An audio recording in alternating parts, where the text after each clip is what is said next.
el sonido del agua corriendo, jadeos ahogados, un paño mojado sobre el rostro, presionado contra la boca y la nariz, convierte cada inhalación en un sorbo de la propia muerte. Es la 83ª vez. Para el hombre en la tabla es una agonía infinita. Para los hombres que vierten el agua es simplemente un procedimiento. Sus movimientos son tranquilos, metódicos. Siguen un protocolo. Entre estas sesiones ha pasado 266 horas en una caja parecida a un ataúd, donde ni siquiera podía estirarse. 83 simulacros de ahogamiento. Y ahora, en el 83º, su cuerpo deja de resistir. Se desploma. Silencio. ¿Cómo pudo ocurrir que los arquitectos de este sistema no fueran militares o sádicos, sino psicólogos profesionales? ¿Personas cuya profesión es sanar traumas mentales? ¿Y cómo lograron venderle a la CIA por $80 millones una metodología basada en experimentos sobre la indefensión aprendida en perros? Y la pregunta principal, ¿por qué estos métodos crueles, incluyendo 83 simulacros de ahogamiento a una sola persona, no produjeron ni un solo dato de inteligencia fiable? Según el informe oficial del Senado, pero el programa continuó financiándose durante años. Estas no son preguntas retóricas. La respuesta a la primera la encontraremos en la sección 6, y a la segunda, en el clímax de nuestra investigación, en la sección 8. Al final de este video tendrás acceso al arsenal completo de aniquilación psicológica de la CIA. Sabrás qué es la doctrina de las 3D, cómo funciona la tortura del silencio y por qué la principal herramienta musical de interrogatorio se convirtió en una canción del programa infantil Barrio Sésamo. No solo sabrás lo que hicieron, comprenderás cómo exactamente estas 7 técnicas principales destruyen la voluntad humana paso a paso. Pero lo que es más importante, entenderás por qué todo este sistema multimillonario estaba fundamentalmente condenado al fracaso desde el principio. Esto cambiará tu perspectiva sobre dónde se traza la línea entre la protección del Estado y la crueldad legalizada. En solo 3 minutos descubrirás cómo los paranoicos experimentos con LSD en los años 50 sentaron las bases para las torturas del siglo XX.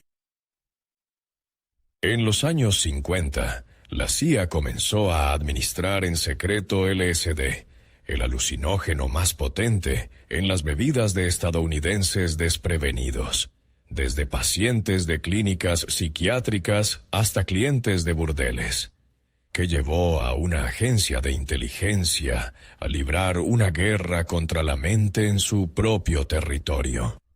En el contexto de la Guerra Fría, el miedo-pánico a las técnicas soviéticas de lavado de cerebro alcanzó su apogeo. La CIA necesitaba urgentemente su propio suero de la verdad, una píldora mágica que hiciera hablar a los espías. El LSD parecía el candidato ideal, pero no fueron pruebas aisladas. El proyecto MK Ultra se expandió a 149 subproyectos, en los que miles de ciudadanos fueron sometidos a experimentos sin su conocimiento. Muchos sufrieron graves traumas psicológicos. Algunos murieron. No era ciencia, sino una obsesión por el control total. El proyecto fracasó. No se creó ningún suero de la verdad, pero su verdadero legado resultó ser mucho más peligroso. Legitimó la idea misma de que la mente humana podía y debía ser quebrantada por la fuerza. Y este fracaso obligó a la CIA a buscar la llave de la conciencia en otro lugar.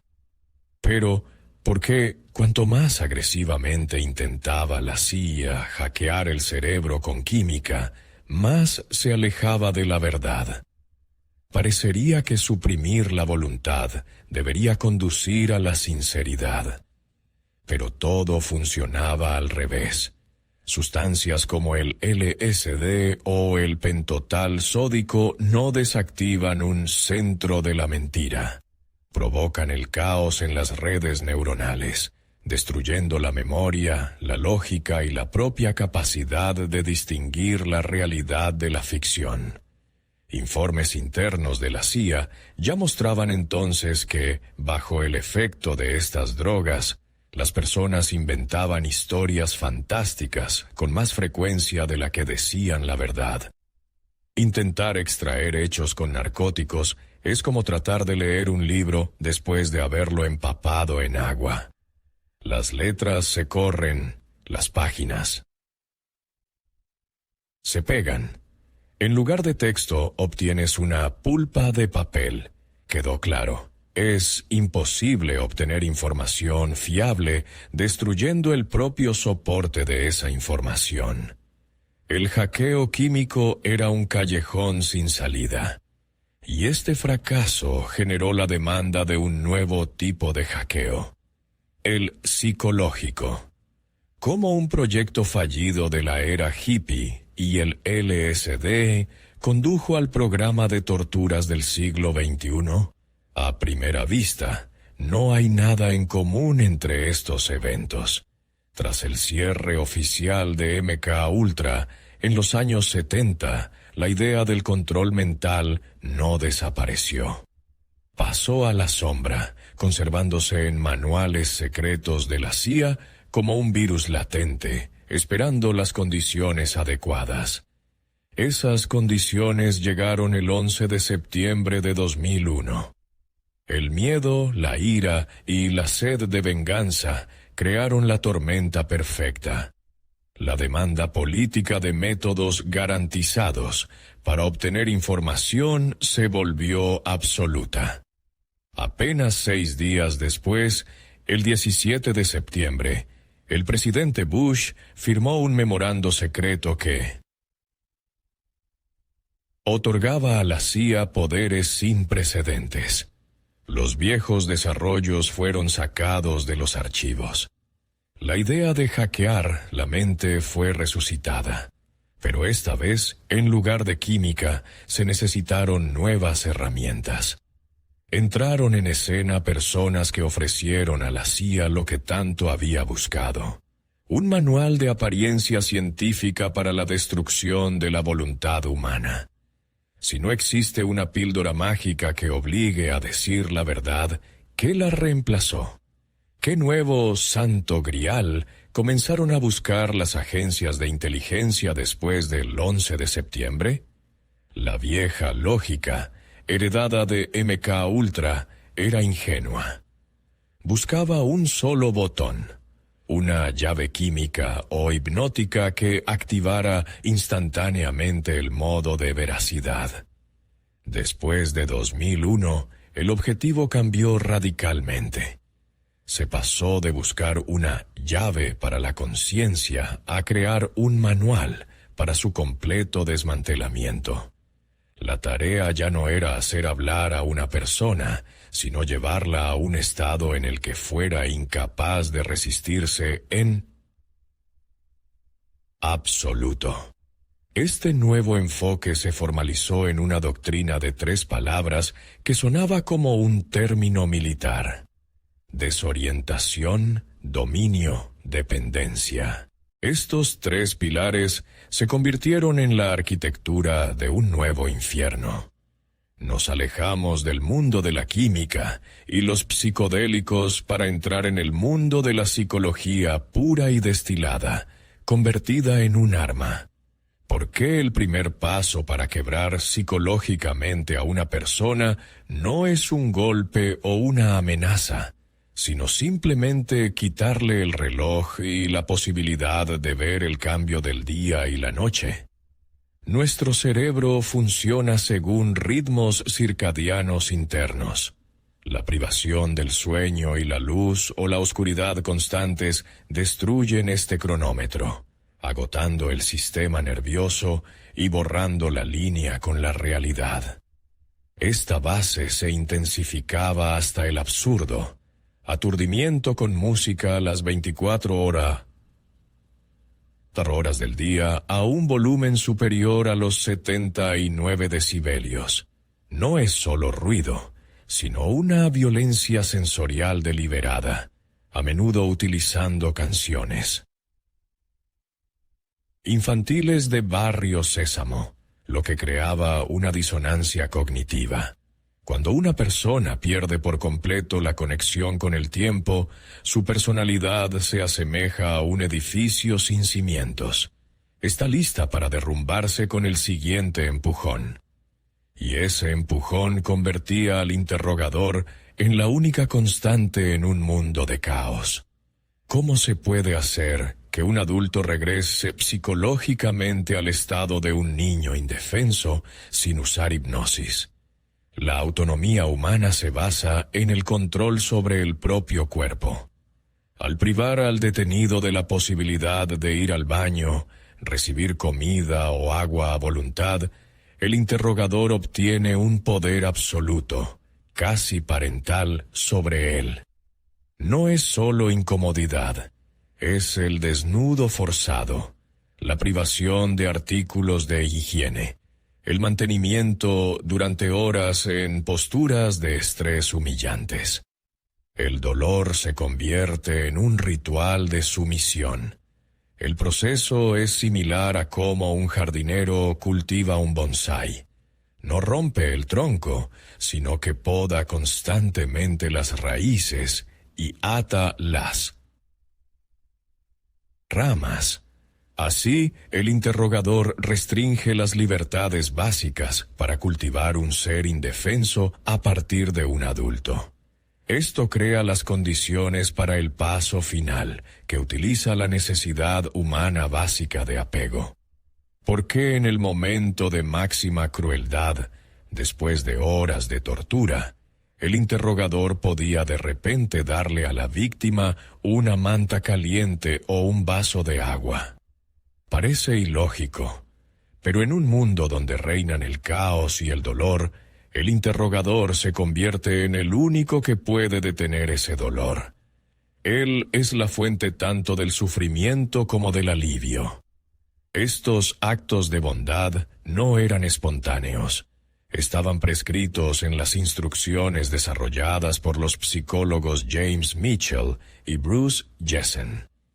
Por un contrato de $81 millones, convirtieron la necesidad humana básica de apego en un arma calibrada. En este punto, la persona está definitivamente quebrada.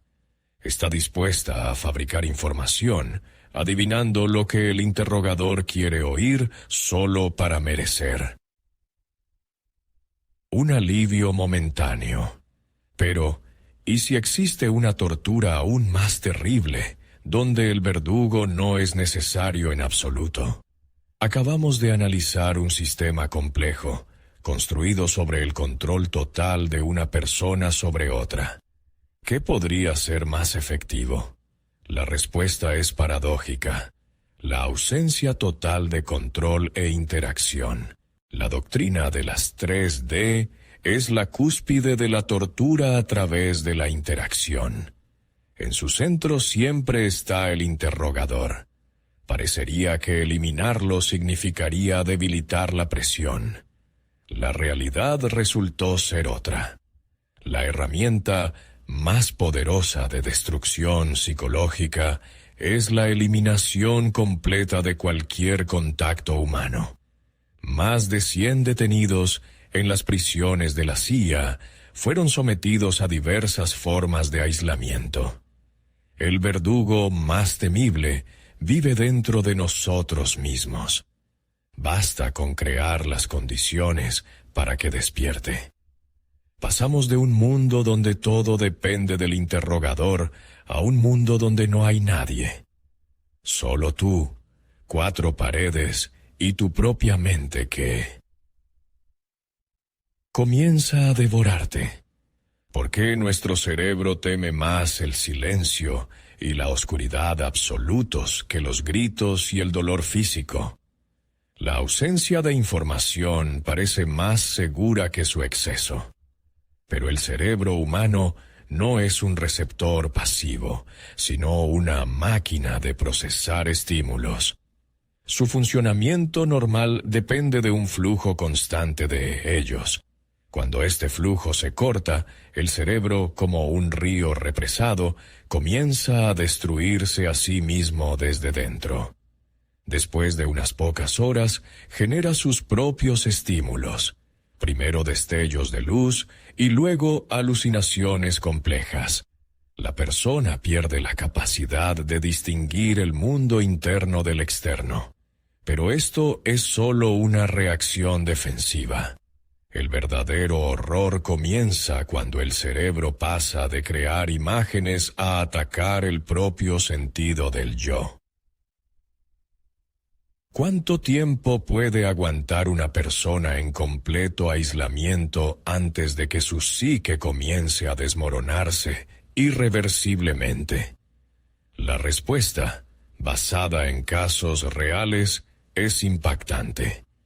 Hablamos de meses y años.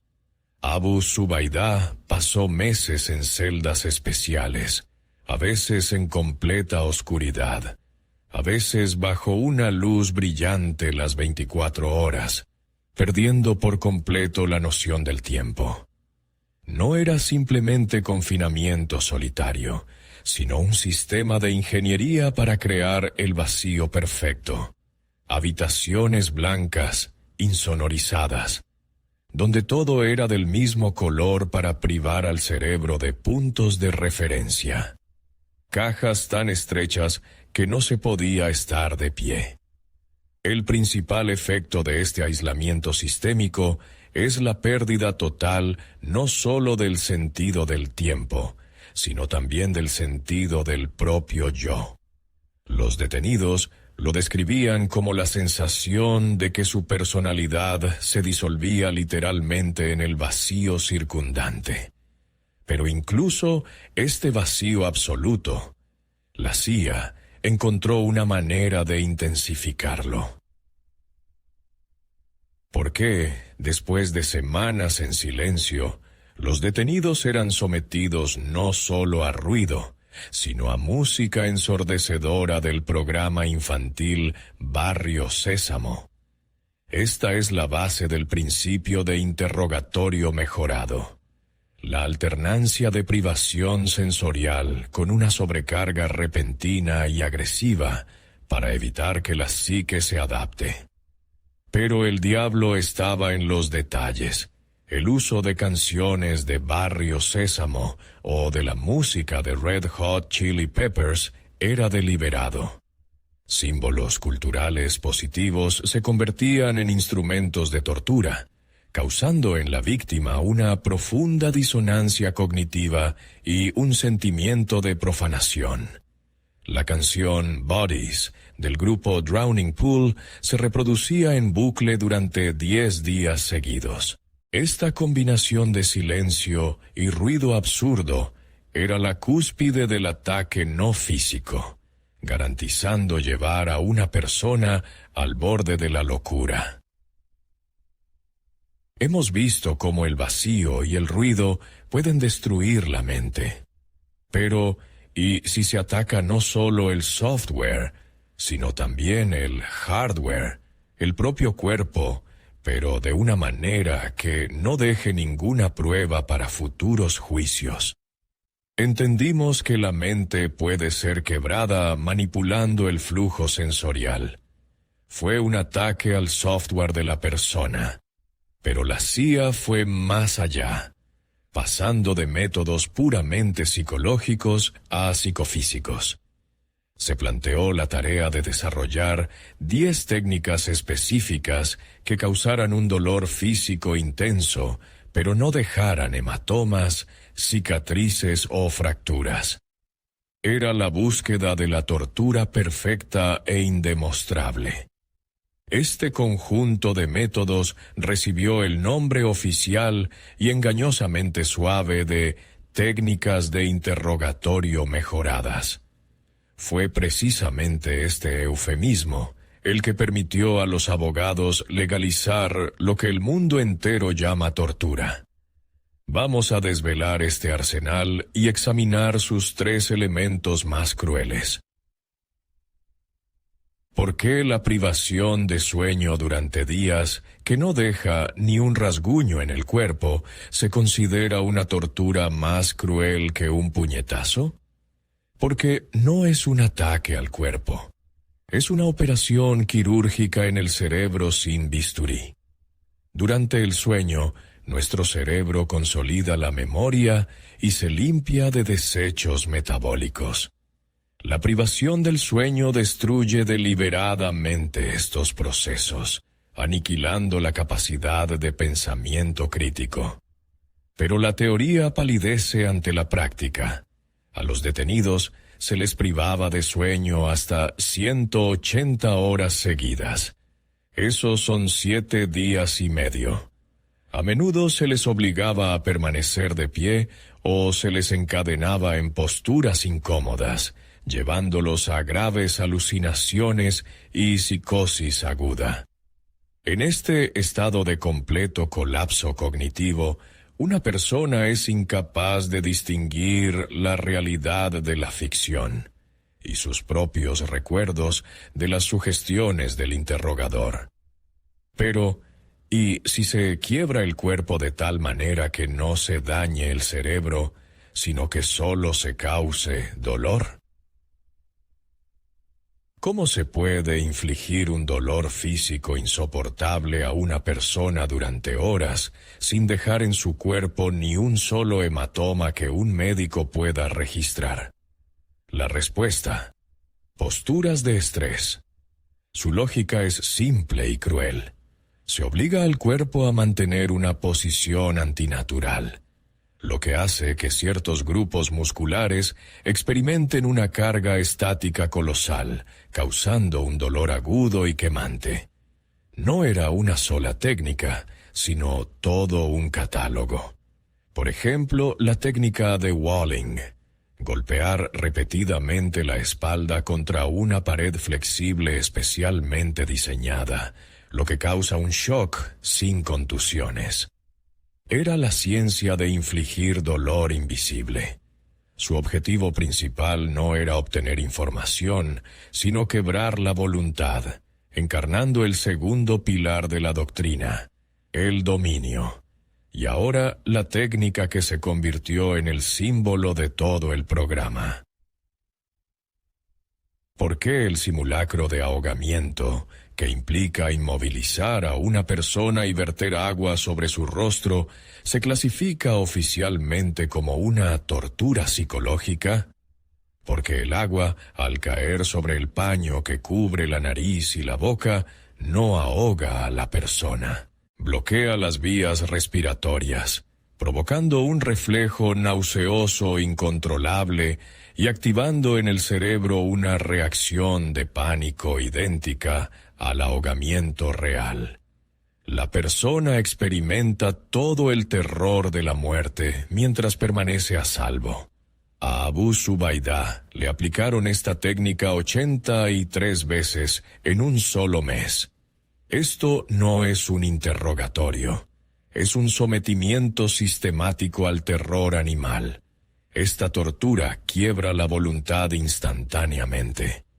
Pero la víctima, en su desesperación, dice absolutamente todo lo que cree que su torturador quiere oír. Abu Zubaydah proporcionó una gran cantidad de información falsa, enviando a los servicios de inteligencia por pistas equivocadas. Pero, ¿quién ideó y justificó científicamente todo esto? Hemos visto un arsenal sofisticado: psicosis por insomnio, dolor invisible, simulación de la muerte. ¿De dónde salió este menú de torturas? ¿Quién escribió el manual? Estas técnicas no eran un conjunto aleatorio de métodos crueles. Obedecían a la lógica general de la doctrina de las 3D y parecían bien pensadas, casi científicas. Y no fue una coincidencia. Todo el programa fue diseñado, formalizado y vendido a la CIA por dos contratistas privados.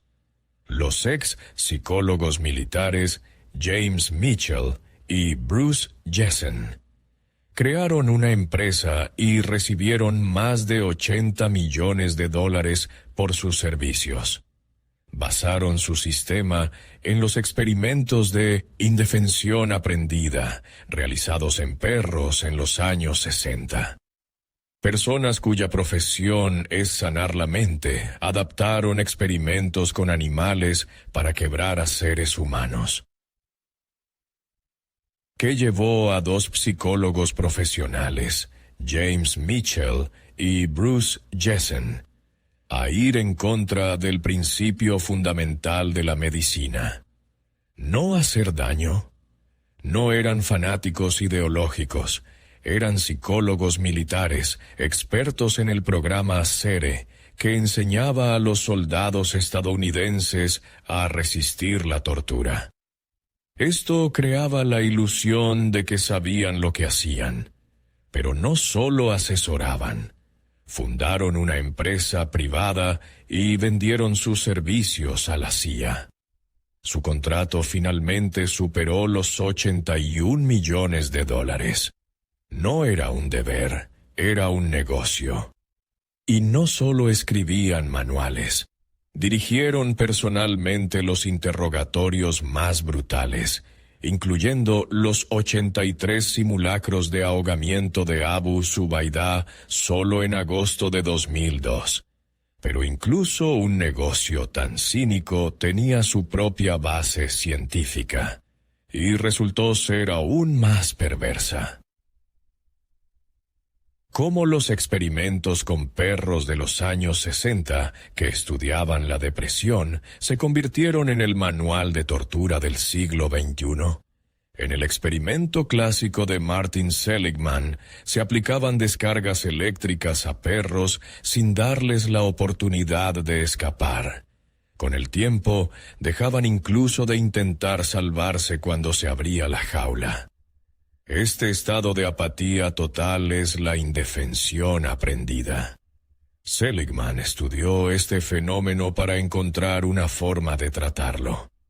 Mitchell y Jessen tomaron su trabajo y le dieron la vuelta. Desarrollaron una metodología para inducir garantizadamente este estado en una persona.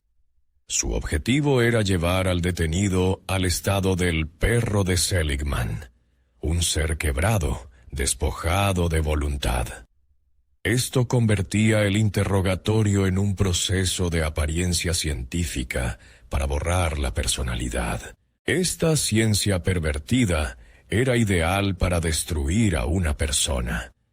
Y precisamente por eso era absolutamente inútil para obtener la verdad. ¿Qué les esperaba a los creadores de este sistema cuando la verdad salió a la luz? Tras la filtración de los memorandos de la tortura, sus nombres aparecieron en la prensa, provocando un escándalo internacional. Las víctimas los demandaron. Parecía que el castigo era inevitable, pero Mitchell y Jessen evitaron cualquier responsabilidad penal. La CIA protegió a sus contratistas, resolviendo las demandas extrajudicialmente y pagando indemnizaciones en su nombre. La justicia se detuvo ante el muro del secreto de Estado. No solo quedaron en libertad. Mitchell escribió un libro, Enhanced Interrogation, donde defendía sus métodos, convirtiendo crímenes en una mercancía. Es una historia de total impunidad, y mientras ellos recibían honorarios, las cicatrices de sus víctimas seguían sangrando. Hemos visto 3 hechos: cómo la ciencia se convirtió en un arma, cómo el sufrimiento se convirtió en un negocio y cómo el crimen quedó sin castigo. Mientras los creadores del sistema escribían sus memorias, su ciencia continuaba operando en la conciencia de sus víctimas, año tras año. ¿Cuál es el precio real de estos experimentos? Para entenderlo, debemos desviar el foco de los verdugos hacia aquellos que pasaron por sus manos. Veremos las cicatrices que una radiografía no muestra y escucharemos el eco de un dolor que no se apaga con los años. ¿Qué le sucede a una persona después de ser liberada de una prisión secreta de la CIA? Simplemente vuelve a la vida normal. La respuesta clínica suena seca. TPT complejo, depresión crónica, trastornos de ansiedad. Pero la realidad aniquila estos diagnósticos. Para Abu Zubaydah, torturado 83 veces, él después nunca llegó. Todavía hoy, 20 años después, se encuentra en Guantánamo sin cargos. Su salud destrozada, ha perdido un ojo. Para él, la tortura no ha terminado. Incluso 10 años después, el silencio de las noches de los exdetenidos era destrozado por sonidos fantasma. La música de Barrio Sésamo, o el ruido del agua corriendo. Y estas cicatrices invisibles tienen una encarnación muy real y física en la estructura de sus cerebros. ¿Por qué el trauma psicológico de la humillación y el miedo deja una huella más profunda que un hueso roto? En nuestro cerebro hay un centro de ansiedad, la amígdala, y un centro de memoria, el hipocampo. En condiciones normales están equilibrados, pero los métodos de interrogatorio mejorado crean un estado de terror permanente e incontrolable que literalmente quema las conexiones neuronales. La amígdala se vuelve hiperactiva para siempre y el hipocampo se atrofia. Imagina que la amígdala es una alarma de incendios. La tortura no solo la activa, sino que arranca el botón de apagado y vierte ácido en todo el sistema. La alarma ahora suena constantemente, incluso cuando no hay fuego. La persona pierde para siempre la sensación básica de seguridad. Sabiendo la irreversibilidad de este daño, debemos plantear la pregunta principal. ¿Hubo algún beneficio de estos sufrimientos? Admitió el gobierno de E.U. su error y pidió disculpas a las víctimas. Decenas de demandas de exdetenidos fueron desestimadas por los tribunales una tras otra bajo el pretexto de proteger el secreto de Estado. El sistema legal estaba cerrado para ellos, pero en 2014 el muro de silencio pareció derrumbarse. Se publicó el informe del Senado sobre la tortura. 6.700 páginas que confirmaban oficialmente la brutalidad e ineficacia del programa. Pero a pesar de este documento demoledor, ninguno de los creadores del programa fue llevado ante la justicia. De las 6.700 páginas del informe, solo se publicó un resumen de 525. El resto sigue clasificado. La justicia resultó ser una ilusión. Hemos visto el precio. No son solo malos recuerdos. Es un cerebro físicamente reconfigurado, un TEPT de por vida y una ausencia total de justicia. Hemos echado un vistazo a su infierno personal. Y ahora, conociendo este precio hasta el último céntimo de sufrimiento humano, estamos listos para plantear la pregunta principal que ha estado en el aire desde el principio. ¿Valió la pena? Produjo esta sinfonía de dolor un solo nombre salvado, un solo ataque terrorista prevenido. En la siguiente sección, revelaremos la conclusión principal del informe de 6.000 páginas del Senado. Y esa respuesta puede impactarte más que todos los métodos de tortura juntos. La única justificación del programa era obtener inteligencia procesable, que no se podía conseguir de otra manera. Esa era la apuesta declarada. La conclusión principal del informe del Senado suena como una sentencia. No se obtuvo ni un solo dato de inteligencia único que ayudara a prevenir un ataque terrorista mediante estas técnicas. Pero la CIA no solo fracasó, mintió sistemáticamente, atribuyendo al programa los éxitos de otras operaciones. La información clave sobre el mensajero de Bin Laden se obtuvo mediante métodos de interrogatorio estándar, mucho antes de que se aplicara la tortura a los detenidos. El programa no solo fue inútil, fue contraproducente. Las personas quebradas generaban gigabytes de información falsa, cuya verificación consumía miles de horas de trabajo. Las torturas no extraían la verdad. La ahogaban en un océano de mentiras. Y ese océano de mentiras costó muy caro. 81 millones de dólares. ¿A dónde fue el dinero de los contribuyentes si el resultado es cero? A primera vista, la respuesta es lógica. Prisiones secretas por todo el mundo, transporte de detenidos, equipamiento, pago de personal. Pero los informes financieros ocultaban una anomalía. Más del 80% de esta suma no se destinó a infraestructura, sino al pago del contrato con la empresa privada de los psicólogos Mitchell y Jessen. No fue solo una operación fallida. Fue una estafa pagada con el presupuesto público.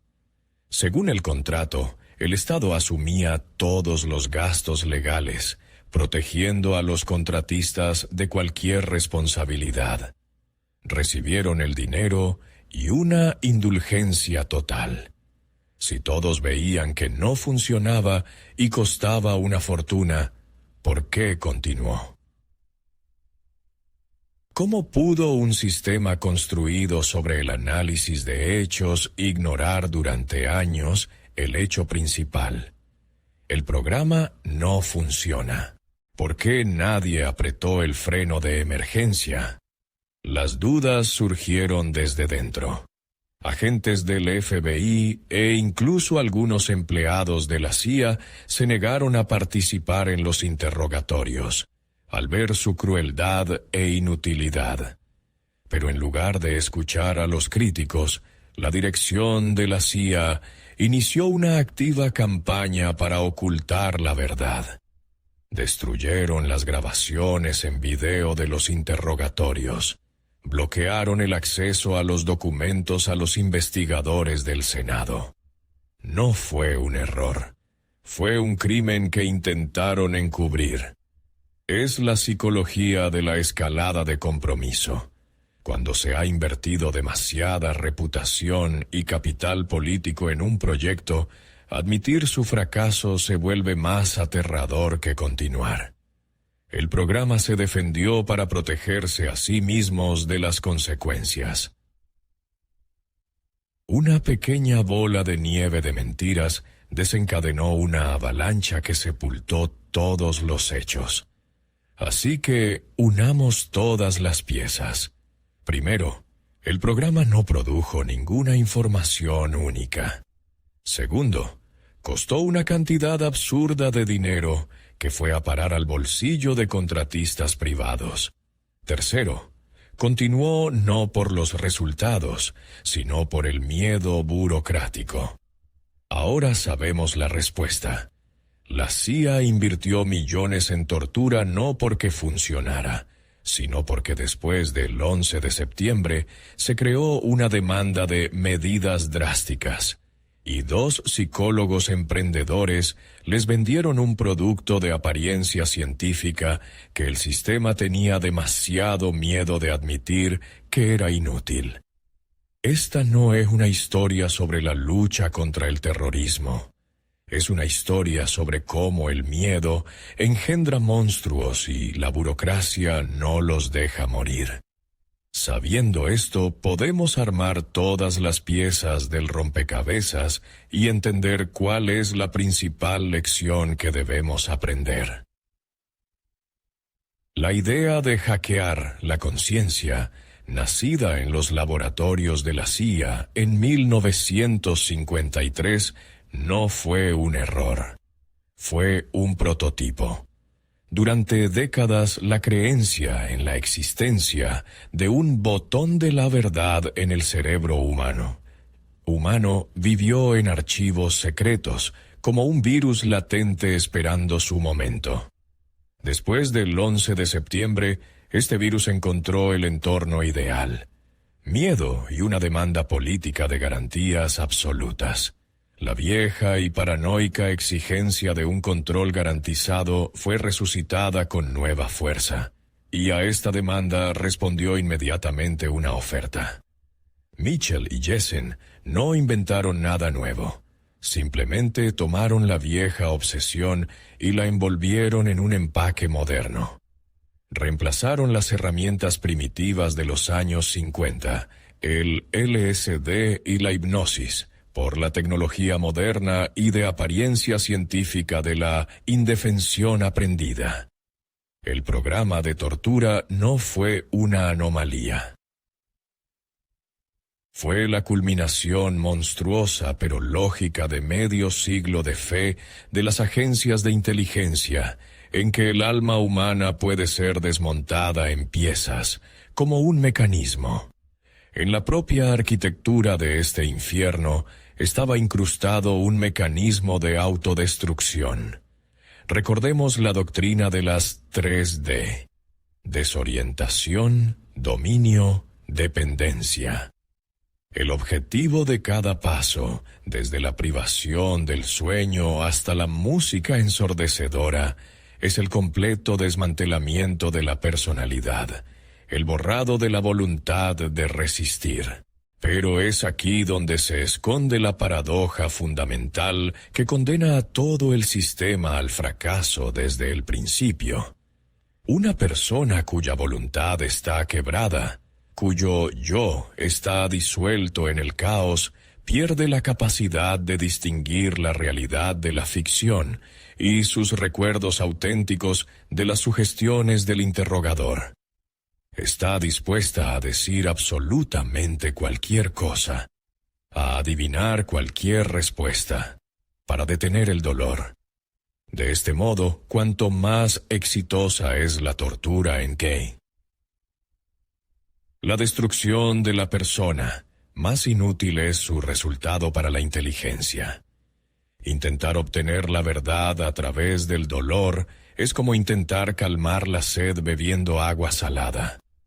Cada sorbo no acerca al objetivo, sino que solo intensifica el envenenamiento del organismo con un torrente de mentiras y conduce a un colapso inevitable.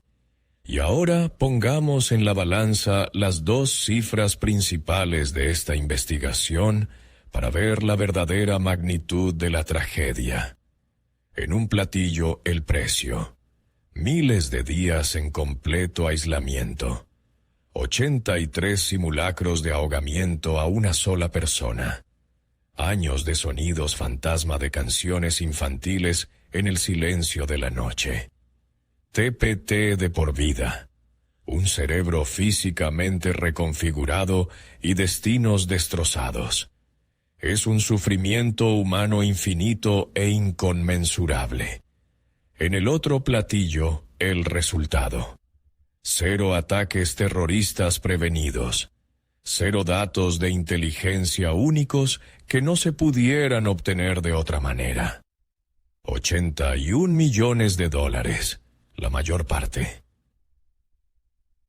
de los cuales fue a parar al bolsillo de dos contratistas. La principal tragedia de esta historia reside en la absoluta y atronadora desproporción de estos dos platillos. Las personas fueron destruidas no por una dura necesidad. Fueron sacrificadas a un error colosal, al pánico burocrático y a un engaño cínico. Su sufrimiento resultó ser absolutamente inútil. Estamos acostumbrados a imaginar el gran mal en la figura de fanáticos ideológicos, movidos por un odio ardiente. Pero esta historia nos muestra otra cara del mal, anónima, metódica, burocrática. Un mal que no grita eslóganes, sino que redacta memorandos internos. Un mal vestido con términos científicos, formalizado en memorandos legales y pagado con un contrato gubernamental. Es el mal que se comete no por pasión, sino por ambiciones profesionales y el miedo a admitir un error. Y esto nos lleva a la pregunta final, que nos concierne a todos. ¿Qué es más aterrador? ¿La crueldad nacida del odio fanático o la crueldad nacida de la burocracia científica y contratos de 81 millones de dólares? Escribe en los comentarios una sola palabra: odio o burocracia. Veamos a qué le tememos más.